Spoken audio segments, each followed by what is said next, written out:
सब गोटे में प्रणाम। मैथिली टिसन के 13औं कक्षा में यहाँ सब गोटे के स्वागत है। यही कुरालाई नेपाली में भन्नुपर्दा सबैजनामा नमस्ते। मैथिली टिसन को 13औं कक्षा में हजुरलाई स्वागत छ र हामी आशा गरेर छौं तपाई यो लकडाउन को टाइम युटिलाइज गर्दै हुनुहुन्छ, मैथिली सिक्दै हुनुहुन्छ, मैथिली गीतहरु सुनिराख्नु भएको छ, पोएट्रीहरु पनि ट्राई गर्दै हुनुहुन्छ हैन। अब नेक्स्ट क्लास में बारेमा कुराहरु गरौँला, कसरी कन्भर्जन गर्ने। आजको क्लासमा हामीले तपाईहरुको लागि मैथिलीमा रंगहरुको उच्चारण कसरी गर्ने अथवा रंगहरुलाई के भन्ने, जस्तै सामान किन्न जाँदा हामीले भन्न सकिन्छ नि त्यो हरियो साडी दिनुस्, हरियोलाई अब के भनिन्छ त मैथिलीमा, हामीले त्यो जान्नु पर्यो। डिफरेन्ट कलरहरुको बारेमा कुरा गर्दा हाम्रो फर्स्टमा 5 वटा बेसिक कलरहरु आउँछ, जसमध्ये एउटा व्हाइट, ग्रीन, ब्लू, येलो र रेड। व्हाइट भनेको हामी त्यसलाई नेपालीमा सेतो भन्छौं हैन, त्यसैलाई मैथिलीमा उज्जर रंग भनेर भनिन्छ। व्हाइट भयो। ग्रीन, ग्रीनलाई नेपालीमा हरियो भनिन्छ भने मैथिलीमा त्यसलाई हरियर रंग भनिन्छ, हरियर रंग भनिन्छ। त्यसपछि ब्लू, ब्लूलाई हामी नेपालीमा नीलो भन्छौं भने त्यो हाम्रो मैथिलीमा त्यसैलाई नील रंग पनि भनिन्छ अथवा ब्लू कलर, ब्लू रंग भनेर पनि भनिन्छ। त्यसपछि येलो, येलो भनेको नेपालीमा हामीलाई पहेँलो भन्छौं भने मैथिलीमा यसलाई पियर रंग भनेर भनिन्छ, पियर रंग। त्यसपछि रेड, रेडलाई हामी नेपालीमा रातो भन्छौं भने मैथिलीमा यसलाई लाल रंग भनेर भनिन्छ। गीत पनि सुन्ने वाला मोहे रंग दो लाल भनेर हैन, त्यो लाल भनेको हिन्दीमा पनि लाल रंग नै भनिन्छ अनि यसलाई मैथिलीमा पनि लाल रंग नै भनेर भनिन्छ। कलरहरुको मिक्समा आउनु पर्दा हरियो रंगको कुरा गर्दाखेरि हरियोमा दुईटा कलर हुन्छ, एउटा ग्रास ग्रीन र एउटा प्यारोट ग्रीन हैन। ग्रास ग्रीनलाई हरियर नै भनिन्छ, हरियो नै भयो, अथवा पातहरुको रंग त्यसलाई हरियर भनिन्छ भने प्यारोट कलरलाई मैथिलीमा सुगापंखी रंग भनेर भनिन्छ। सुगा थाहै छ, सुगा त्यो चरा भयो, सुगाको प्वाख जस्तो कलरलाई सुगापंखी रंग भनेर भनिन्छ।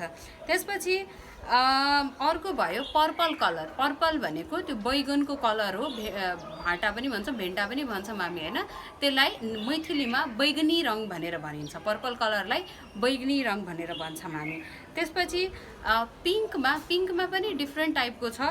एउटा पिंकलाई जस्तै मैथिलीमा गुलाबी भनेर भनिन्छ, एउटा गुलाबी पिंक हुन्छ, एउटा रानी कलर पनि हुन्छ। त्यो रानी कलर भनेको त्यो फेन्टेड पिंक टाइपको। र त्यसपछि रातोमा कुरा गर्दाखेरि रातोमा हामीसँग विभिन्न कलरहरु हुन्छ, जस्तै रातोमा अलि डार्क छ भने कैथी रंग अथवा कथक रंग, कैथिक रंग पनि भनिन्छ, अथवा एउटा चाहिँ कलेजी लाल पनि हुन्छ। यो रातोको कुराहरु भयो।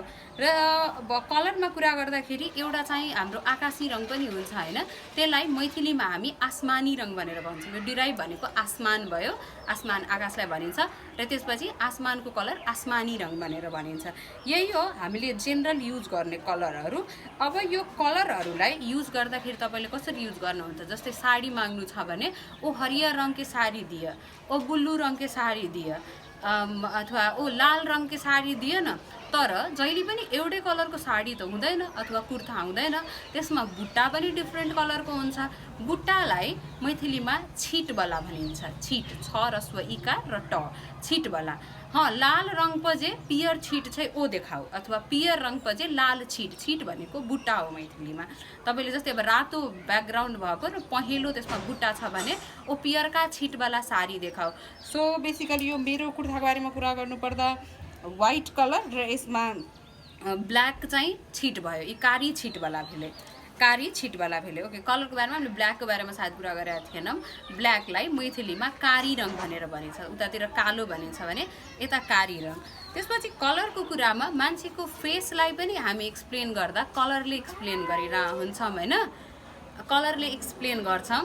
त्यो कलरलाई अब जस्तै एकदम गोरो छ मान्छे भने ओ दुधिया गोराई भयो। त्यसपछि एकदम कालो हुनुहुन्छ भने करिया रंग के छै। बिचको कलर हो भने पिर्स्याम रंग छ। पिर्स्याम भनेको त्यो केटाहरुलाई जुन हामीले एकदम सुटेबल कलर मानिरा हुन्छौं नि, सावला रंग, कृष्णको कलर एक्सप्लेन गरेथ्यो नि, त्यसै त्यो सावला रंगलाई मैथिलीमा पिर्स्याम रंग भनिन्छ। पिर्स्याम र गोरोको बिचमा भनेको मध्यम रङ, ठ्याक्कै दुधिया गोराई होइन, तर अलिकति त्योभन्दा फेन्ट कलर, अलिकति ब्ल्याकतिरलाई त्यसलाई मध्यम रङ भनिन्छ। फेसहरूलाई एक्सप्लेन गर्ने यो भयो भने तपाईँले अब सामान किन्दाखेरि ल एउटा अझ कलर छुटिरहेको थियो, गेरुवा रङ। गेरुवा रङ भनेको हिन्दी, नेपाली, मैथिली सबैमा एउटै हो। त्यो बाबाजीहरूले साधुहरूले लाउने कलरलाई गेरुवा रङ भनेर भनिन्छ।